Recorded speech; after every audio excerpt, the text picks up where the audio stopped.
So I'm trying to figure out what's going on with WWE's weekly kind of like Inside Edition, Access Hollywood types TV shows. They got the SmackDown Lowdown and the Bump. So a quick update on the SmackDown Lowdown. Now I don't know if everybody watches them, but I do kind of peek in every now and then when there's nothing on. It's fun to just get like updates or whatever like that, especially if you don't watch the product. Um, for all its current lifespan, SmackDown Lowdown, or Talking Smack, from 20 to 2022, was SmackDown's post-show counterpart to Raw Talk. One thing that differentiates SmackDown Lowdown from Raw Talk is the fact that SmackDown Lowdown aired the afternoon after SmackDown, while Raw Talk aired live directly after Raw. So the format is going to change going forth. During last week's SmackDown Lowdown, which was September 7th, the announcer on the show said that the start to air this week beginning September 13th. The same week, SmackDown moves from Fox to USA after 5 years. This will equalize post shows to air after the main shows go off.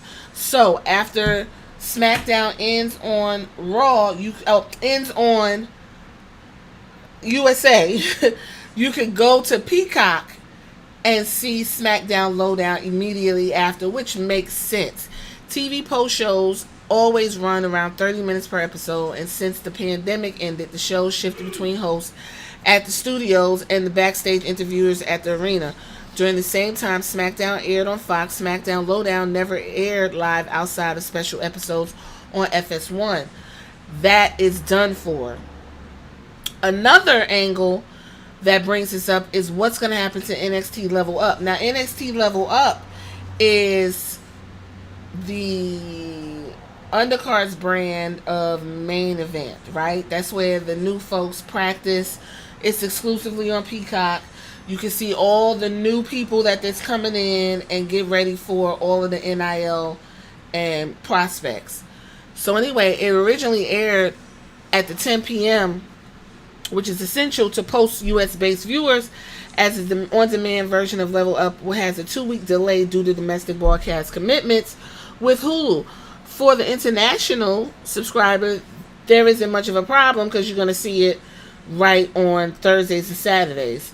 So the update on that is NXT Level Up status on the live stream. The show will premiere its newest episode at 10:40 on the WWE Network, and I'm assuming it's still going to be like a delay when it comes to being on Peacock. Now, I'm guessing Hulu will continue to get the TV shows in a shorter format available for those that don't watch it right then and there, because everybody don't got cable. But if you got Hulu and you don't see Fox, now that it's off Fox and it's on USA, you can go to Hulu and see the hour-and-a-half version instead of 2 hours. I'm hoping Hulu will still have that deal with WWE, because them moving to this streaming services, everybody ain't trying to pay for that bullshit. I'm just trying to be honest with you. Everybody ain't trying to do it, and they're really losing a nice chunk of their audience. So that then brings into question what happened to the Bump. The Bump had Megan Morant and Matt Kemp. Megan Morant is now over on the SmackDown Lowdown, aka Talking Smack.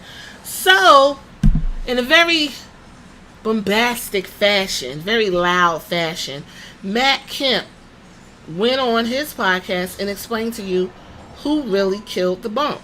The Bump has been on hiatus for a while, and we don't know when it's coming back. So, WWE's The Bump was supposed to go on hiatus for a number of weeks, and then that time came and went without the show ever coming back.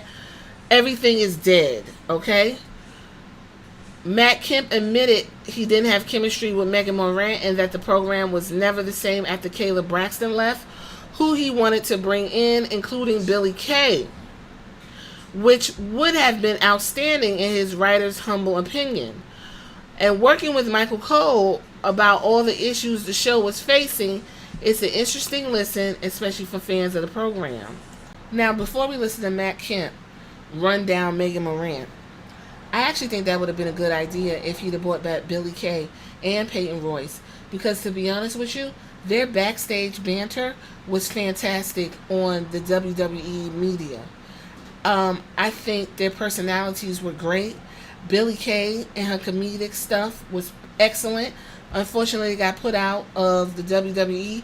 I honestly think they should bring them back because the tag team division needs it.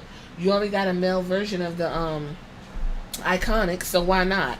I really think Triple H should look into bringing back Billie Kay and Peyton Royce. I do. Iconics! I kind of miss them. I ain't gonna lie. But let's get into Matt Kemp. You don't know, or aren't comfortable with, or haven't developed chemistry yet. And sometimes chemistry will come. And sometimes chemistry won't, to answer the original question.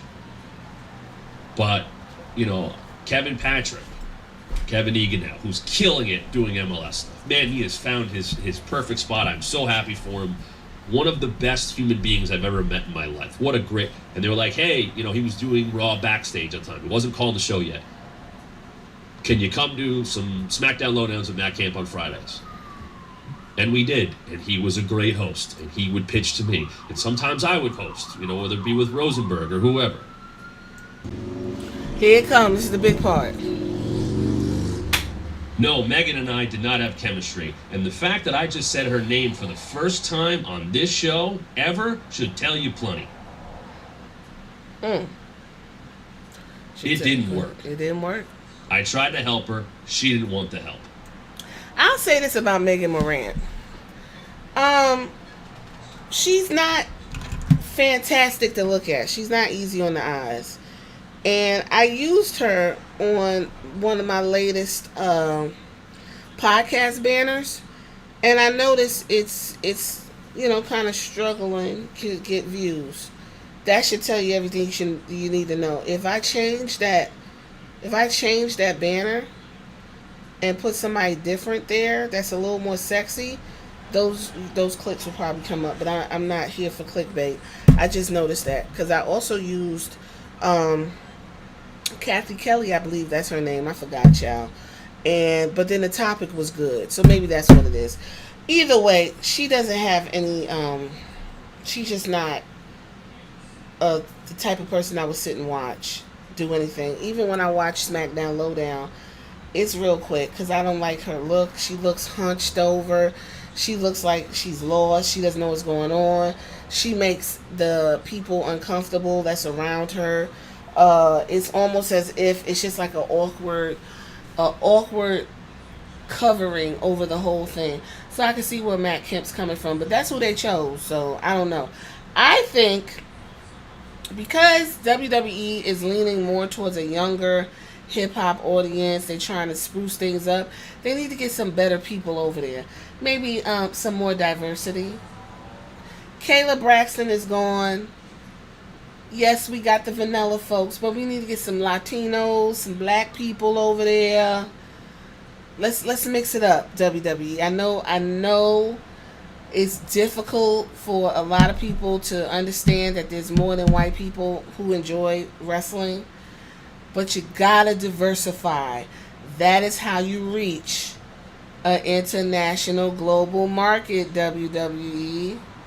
It's almost as if, I'll say this and then I'm gonna wrap it up. There was a school called it's a conservative school out in Dublin, Ohio, which is a suburb that has the cheapest gas for some reason.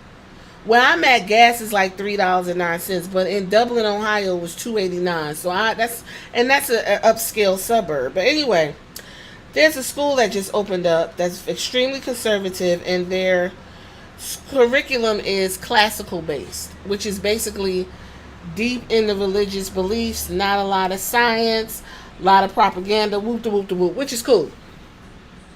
Dublin, Ohio is extremely Caucasian. It's very, very white part of Columbus. And I just thought it was very interesting that their advertisements were full of children of different backgrounds. I'm looking at this advertisement. I'm like, this is some bullshit. Cause ain't no black, Latino, a Somalian, Muslim, Jewish, ain't none of that in them schools. All them kids is white kids from farm towns. But when they use advertisements, they make sure to make it look as diverse and culturally welcoming as possible until you get there and them kids get that hive mind and try to fuck your child up. That's almost what WWE does. Their advertisements are extremely diverse. And then you watch the show and it's like, okay, where are the people that's being advertised? Folks got to stop doing that. That's like clickbait. That's bullshit. No one likes that. That's like if I put, like I just said, I put Megan Morant on the latest banner. Ain't nothing going on. The topic wasn't all that great either. But I could blame it on Megan Morant. Now, if I take a picture and put, I don't know, a picture of fucking Stephanie McMahon's titties and just be like, oh man, this is crazy, and y'all clicking on it, it makes you feel used. It makes you feel like the person is trying to just get you for views and stuff. That's almost what watching the SmackDown Lowdown is like. You get over there, and then once this woman starts talking, it's like, well, what the fuck is going on here? You gotta make this shit interesting and exciting. You just can't. It can't just be a regular talk show of a bunch of middle-aged ass people. Wrestling is still for kids, guys. I'm gonna leave it right there. Y'all tell me what y'all think in the comments. Deuces.